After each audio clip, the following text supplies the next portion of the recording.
Radio Claret América presenta Sediento de ti, la palabra, fuente de vida, con el sacerdote misionero claretiano Tony Díaz. Reflexiones diarias del Evangelio. Aquí iniciamos.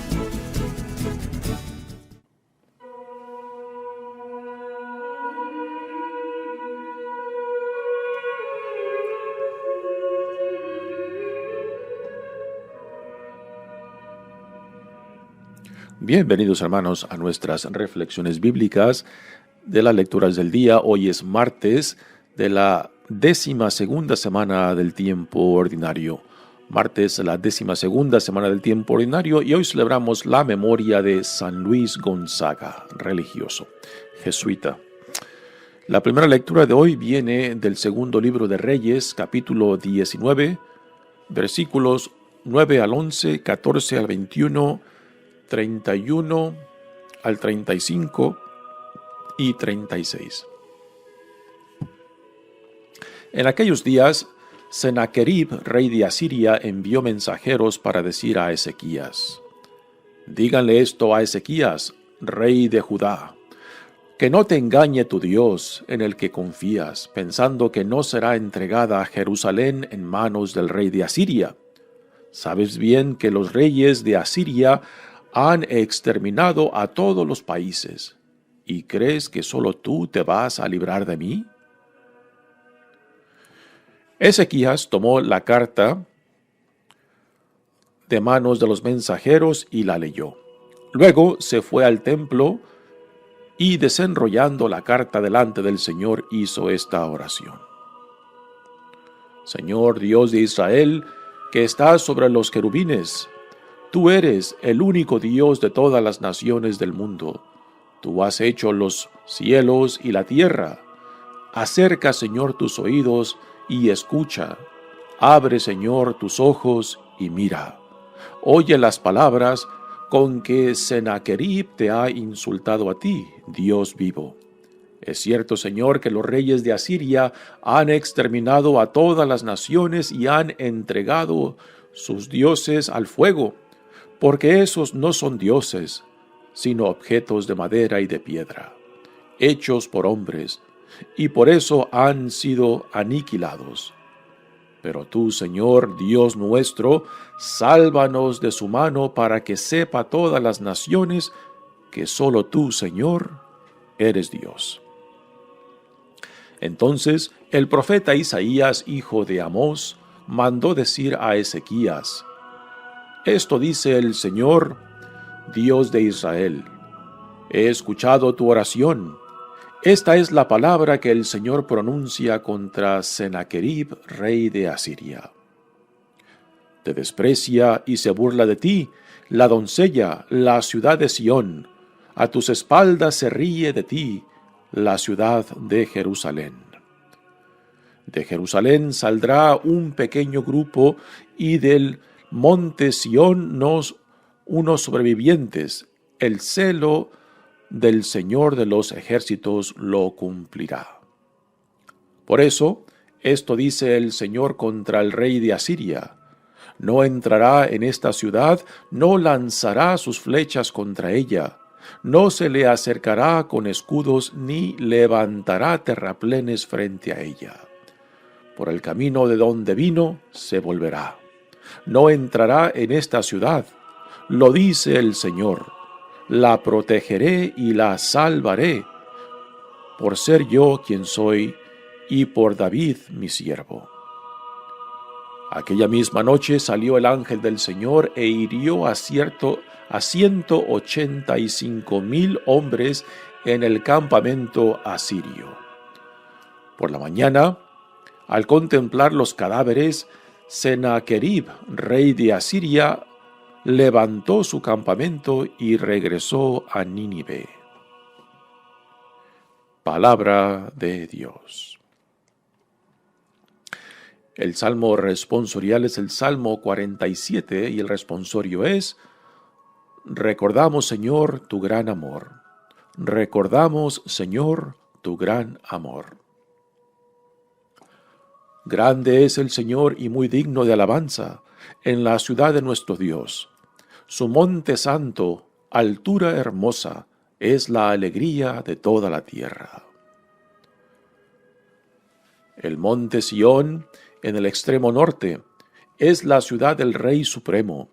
Entre sus baluartes ha surgido Dios como una fortaleza inexpugnable. Recordamos, Señor, tu gran amor en medio de tu templo. Tu renombre, Señor, y tu alabanza llenan el mundo entero. Recordamos, Señor, tu gran amor. El Evangelio de hoy viene de Mateos capítulo 7, versículos 6 y 12 al 14. En aquel tiempo Jesús dijo a sus discípulos: No den a los perros las cosas santas, ni echen sus perlas a los cerdos, no sea que las pisoteen y después se vuelvan contra ustedes y los despedacen. Traten a los demás como quieren que ellos los traten a ustedes. En esto se resumen la ley y los profetas. Entren por la puerta estrecha, porque ancha es la puerta y amplio el camino que conduce a la perdición, y son muchos los que entran por él. Pero qué estrecha es la puerta y qué angosto el camino que conduce a la vida, y qué pocos son los que la encuentran. Palabra del Señor. Muy bien, damos comienzo a nuestra reflexión de las lecturas de hoy, pero antes de entrar a las lecturas propias, digamos algo acerca de San Luis Gonzaga. San Luis Gonzaga viene de una familia de mucha influencia política y económica en Italia. Nació en marzo 9 de 1568. Su familia esperaba de que Luis Gonzaga fuera militar y por eso desde niño lo entrenaron para que pudiera luchar entre las batallas constantes que tenía su familia con otros reinados y gente de influencia de su región en Italia. Pero Luis Gonzaga desde muy chico empezó a manifestar otras motivaciones que lo encaminaron hacia la vida religiosa. Porque venía de familia de mucha influencia, pues vivió y participó en las cortes, no solamente las cortes del rey de Italia, sino también, por ejemplo, de la familia Medici, y también participó en la corte del reinado del norte de España. Y es ahí en España donde tuvo contacto con los jesuitas. Se escuchó y leyó acerca de misioneros jesuitas a la India. Y de ahí empezó, digamos, se sembró la semilla de su vocación y finalmente ingresó en Roma a la comunidad jesuita y al noviciado. Desde su juventud ya tenía él marcada en su vida este espíritu religioso. Y cuando ingresó al noviciado jesuita, pues se distinguía por la rigureza de vida, a tal punto que sus superiores lo motivaron para que pues no fuera tan extremo en sus prácticas de disciplina. En Italia, por esos tiempos, a finales del siglo XVI, pues llega la plaga, la muerte negra, y esto impactó a miles de personas, no solamente en Italia, sino en toda Europa. Luis Gonzaga se presentó como voluntario para atender a los pacientes que habían sido impactados por la plaga o la muerte negra. Él mismo también sufrió las consecuencias de la plaga, pero aunque sobrevivió, pues quedó muy débil de salud. Ya de por sí él tenía una salud muy débil. Pero aunque haya sobrevivido, pues él salió de esa experiencia muy débil físicamente y a la edad de 23 años él murió. 14 años después fue beatificado y en el año 1726 fue canonizado. El Papa Pío XI lo declaró como el patrono de los jóvenes. Y aún hoy en día, pues tiene esta popularidad por haber muerto tan joven y por el espíritu religioso y de caridad que él manifestó aún en su juventud. A Dios le damos gracias por este testimonio de este joven San Luis de Gonzaga, y también pues a la comunidad jesuita de quien fue parte él y que ha producido grandes personajes en la historia de la Iglesia. Aún hoy en día nuestro Papa Francisco pues también viene de la comunidad jesuita. Muy bien, pasemos ahora a las lecturas de hoy. Ayer escuchamos cómo el reinado de Asiria había conquistado el reinado del norte, el norte de Israel. Y ahora se nos narra cómo el imperio de Asiria busca conquistar al reinado del norte, o sea, Judá, dentro del cual se encuentra Jerusalén, la capital del reinado de Judá y la ciudad de David. Fue en tiempos del reinado de David que Jerusalén se convirtió en la capital de Judá. Dice, en aquellos días Sennacherib, rey de Asiria, envió mensajeros para decir a Ezequías: dígale esto a Ezequías, rey de Judá, que no te engañe tu Dios, en el que confías, pensando que no será entregada Jerusalén en manos del rey de Asiria. Sabes bien que los reyes de Asiria han exterminado a todos los países, y crees que solo tú te vas a librar de mí. Así que muy arrogante, aquí Sennacherib, rey de Asiria, que después de haber conquistado al reinado del norte se va sobre el reinado del sur y ya está a puertas de la ciudad de Jerusalén cuando manda esta amenaza.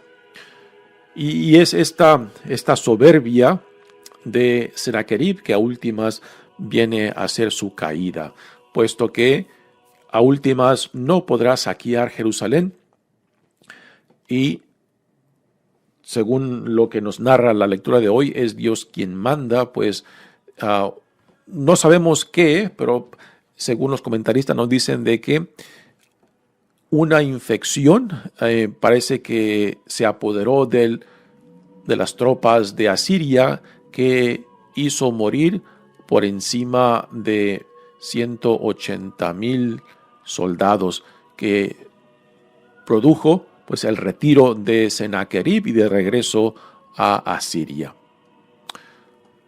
Dice, Ezequías tomó la carta de manos de los mensajeros y la leyó. Luego se fue al templo y desenrollando la carta delante del Señor, hizo esta oración.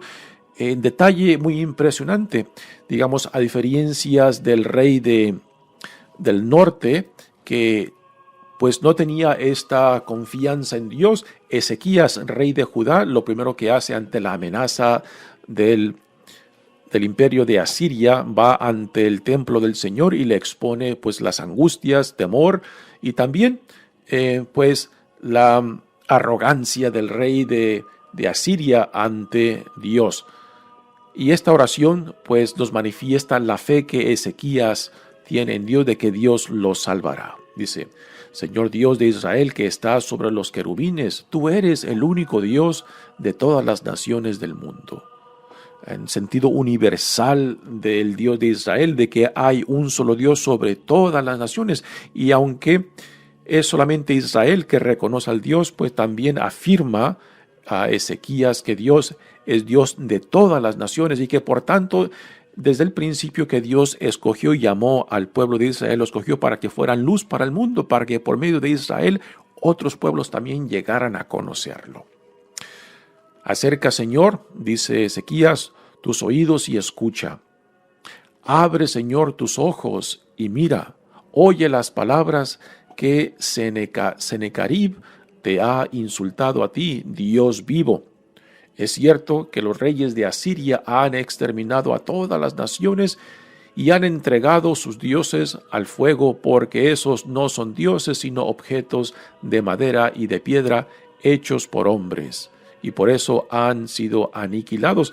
Aquí Ezequías hace la diferencia entre el Dios de otras naciones que han sido conquistadas por Asiria y que aquellos dioses pues son ídolos hechos de madera y de piedra y que por tanto, porque son inferiores al Dios de Israel, pues por eso cayeron. Esta es la interpretación que Ezequías da al por qué Asiria pudo conquistarlos. Pero Ezequías tiene la confianza de que el único Dios, el Dios sobre todos los dioses, salvará al reino de Judá.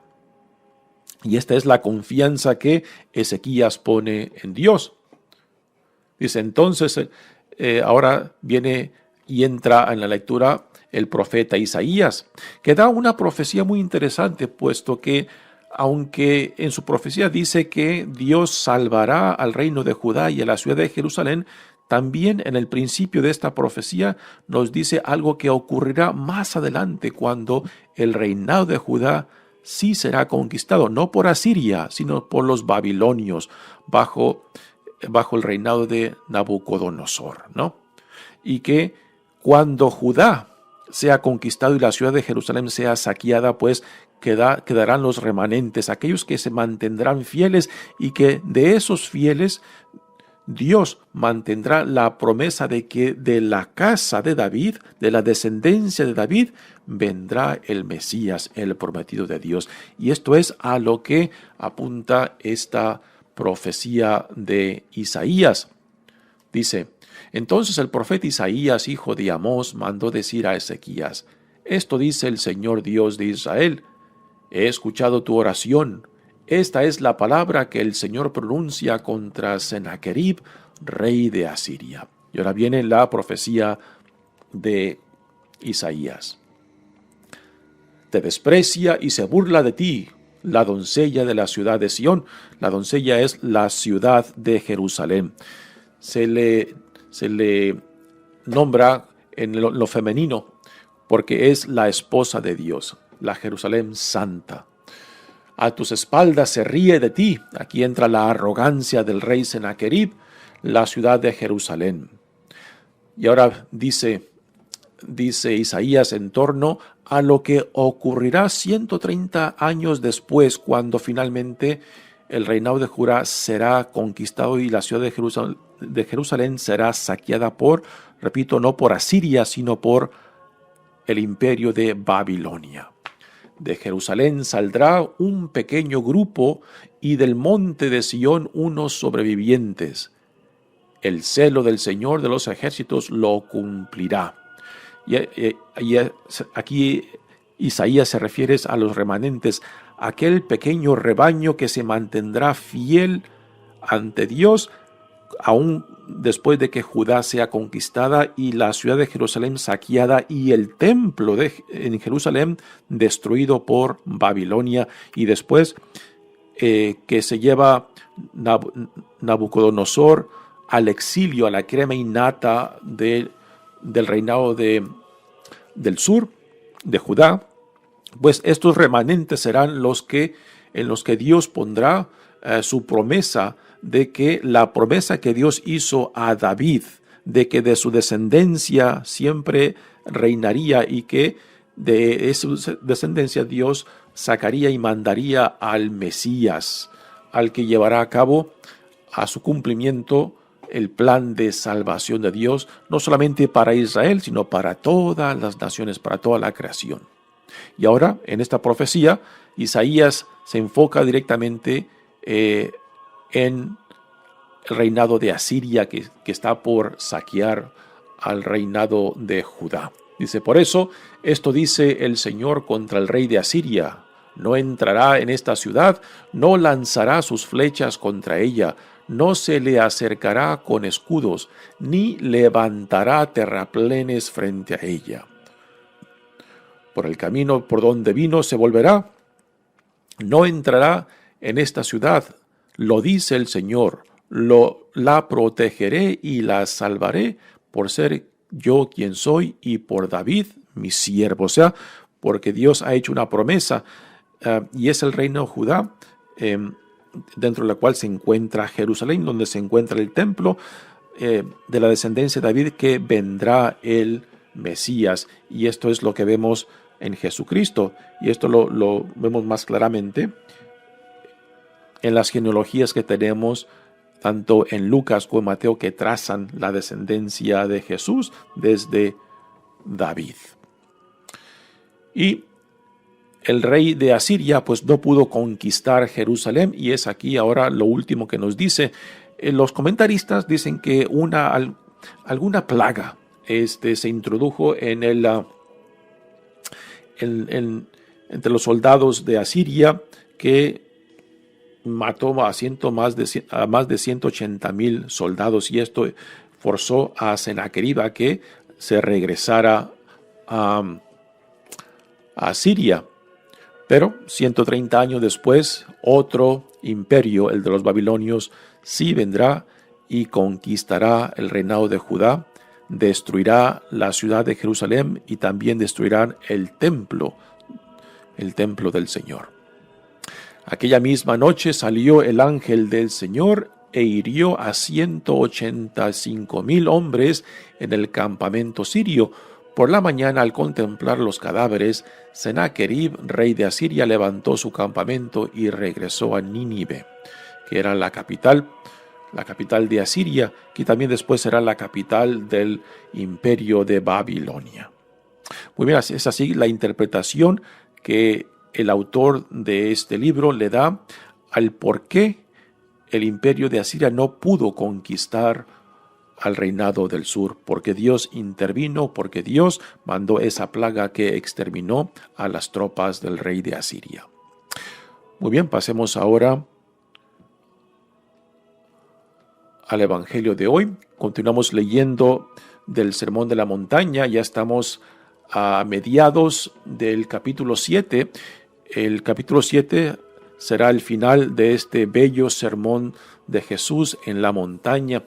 Y aquí se nos presentan unas enseñanzas que a primeras parecen desconectadas unas de otras, pero que sí hay un hilo que los une.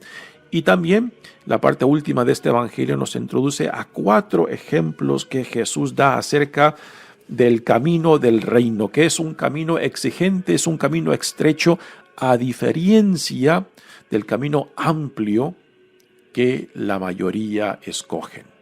Así que en estos 4 ejemplos, hacia el final del capítulo 7, donde Jesús nos habla de 2 tipos de caminos, el estrecho y el amplio, 2 tipos de profetas, verdaderos y falsos, 2 tipos de siervos y también 2 tipos de constructores, ¿no? Son los 4 ejemplos que Jesús dará hacia el final de su sermón de la montaña para decirnos: escojan, al estilo de Moisés antes de que el pueblo de Dios entrara a la tierra prometida, que les dice: si quieren tomar posesión de la tierra prometida que Dios les dará, pues escojan si lo siguen a Él o no lo siguen. Si escogen la vida o escogen la muerte, ¿no? Pues igualmente Jesús, al final de este bello sermón de la montaña, con estos 4 ejemplos, nos dice: ¿qué camino vamos a escoger? ¿El estrecho o el amplio?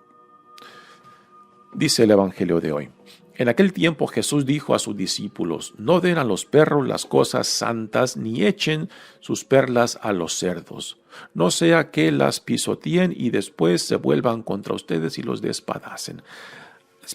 ¿A qué hace referencia esta enseñanza de Jesús? Los comentaristas nos dicen que hace referencia a que tenemos que tener cierto discernimiento de que la buena nueva, de que el evangelio sepamos comunicarlo y sepamos darlo a aquellos que estén dispuestos a escucharlo. Porque habrá gente que no lo escucharán y todo lo contrario, no solamente lo rechazarán, sino que lo ridiculizarán. Y a esto va esta enseñanza de Jesús, de que sepamos discernir dónde, cómo y cuándo ofrezcamos la buena nueva a otros, ¿no? Para que el evangelio no sea motivo de ridículo para aquellos que tengan el corazón y la mente cerrada y que, pues, al escuchar el mensaje de vida, pues simplemente lo rechacen y simplemente lo desprecien, ¿no? En esta enseñanza Jesús utiliza 2 dos animales, los perros y los cerdos, que en la cultura judía aún hoy en día, como en la cultura también musulmana, son dos animales impuros. Que el cerdo, por ejemplo, aún todavía en la comunidad judía y la musulmana no se consume por ser considerado un animal impuro. Y el perro también no es visto como en el mundo nuestro de Occidente, donde los tenemos como mascotas, ¿no? Y Jesús, al utilizar estas imágenes, ¿no?, representa a los perros y los cerdos, representan a todos aquellos que están ajenos, aquellos que están en oposición, aquellos que están en total contradicción a la vida que Dios en Jesucristo nos ofrece. Y que por tanto, cuando nos topemos con ese tipo de gente, de que no perdamos el tiempo y energías cuando no hay esa disposición de recibir la buena nueva. Pero esto no nos impide aún de tratar con cierta dignidad, con cierto respeto, aún aquellos que rechazan la buena nueva, y es a lo que viene ahora en la ley de oro. Cuando dicen, traten a los demás como quieren que ellos los traten a ustedes. En esto se resumen la ley y los profetas.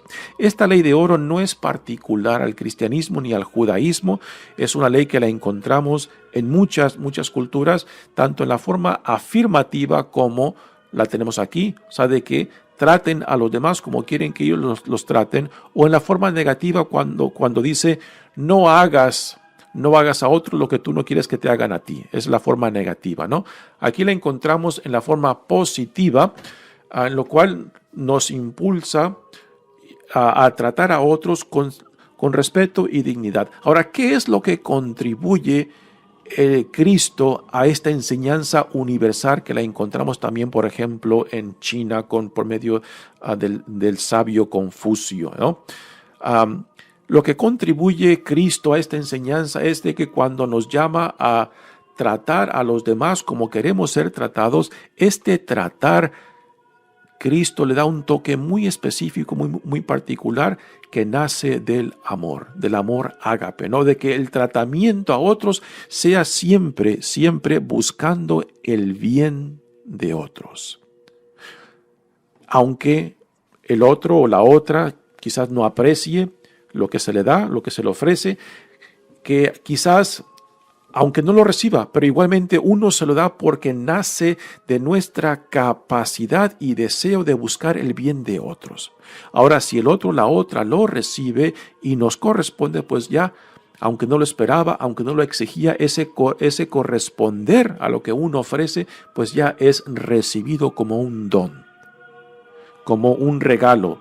Y qué lindo de que cuando uno ofrece con sinceridad y busca siempre el bien de otros, de que otros lo puedan recibir con ese mismo amor con lo que uno lo da, y que respondan a esa iniciativa con gratitud o también con amor, ¿no? Pues entonces lo que se recibe ya, lo que se cosecha, ya es ganancia, ya es un regalo, no una exigencia que se esperaba, ¿no? Y es esto lo que Cristo contribuye a esta bella ley de oro, ¿no? De que la forma en que nos tratemos entre nosotros, aún dentro de la comunidad y también fuera de la comunidad, que lo hagamos con cierto respeto y dignidad por ser quien somos, no por quién es la otra persona, ¿no? O sea, el tratado a otros no depende de quién es la otra persona. El tratado nuestro depende de quién somos nosotros.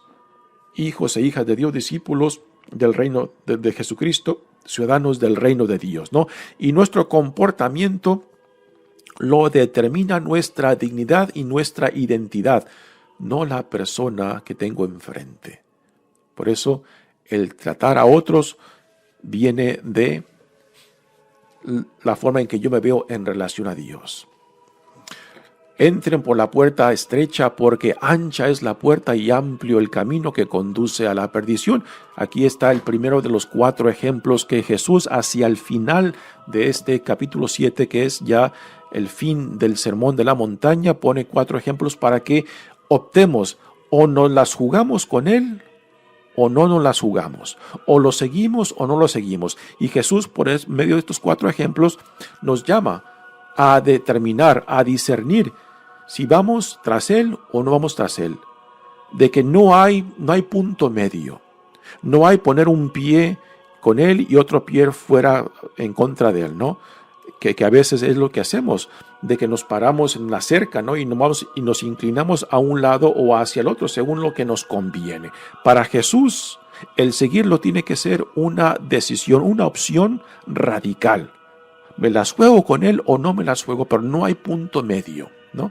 Y es esto lo que nos enseña por medio de estos ejemplos del camino estrecho, que implica disciplina, que implica sacrificio, que implica decir no a otras opciones. A veces pensamos de que el tener muchas opciones en la vida es más favorable que el tener pocas. Y no, aún hoy en día estudios psicológicos nos dicen de que una persona que tiene muchas opciones ante él o ella, a última no se determina, no se decide porque piensa que el tomar una decisión, el decir no a tantas otras opciones que lo limitará en la vida, pero no. Cuando uno se enfoca, cuando uno se decide, cuando uno se determina por el camino de la vida, entonces esto nos abre un horizonte de lo que significa ser un hijo, una hija de Dios, la vida a la cual somos llamados en Jesucristo. Y es esto lo que Jesús, por medio de los 4 ejemplos que nos pondrá, nos habla. Y aquí está el primero de ellos, entre el camino estrecho y el camino amplio, que amplio es la vida fácil, la vida que simplemente guiada por el placer, por los deseos, cuando no hay opción, cuando no hay determinación, cuando hay simplemente lo que yo quiero, lo que yo busco, sin ninguna orientación, tanto a la relación de intimidad con el Dios que en amor nos cree, en amor nos sostiene, en amor nos llama, y también a la hermandad y la solidaridad con el prójimo y la vida íntegra a la cual somos llamados como hijos e hijas de Dios, ¿no? Y este es el camino estrecho, el camino que implica cierta disciplina, implica determinación, implica el saber y poder decir no a otras opciones para enfocarnos en la vida a la cual Dios en Jesucristo nos llama. Mi nombre es Padre Tony Díaz, misionero claretiano. Que Dios los bendiga. Radio Claret América presentó Sediento de ti, la palabra. Fuente de vida. Sus comentarios son importantes. Contáctenos en radioclaretamerica@gmail.com.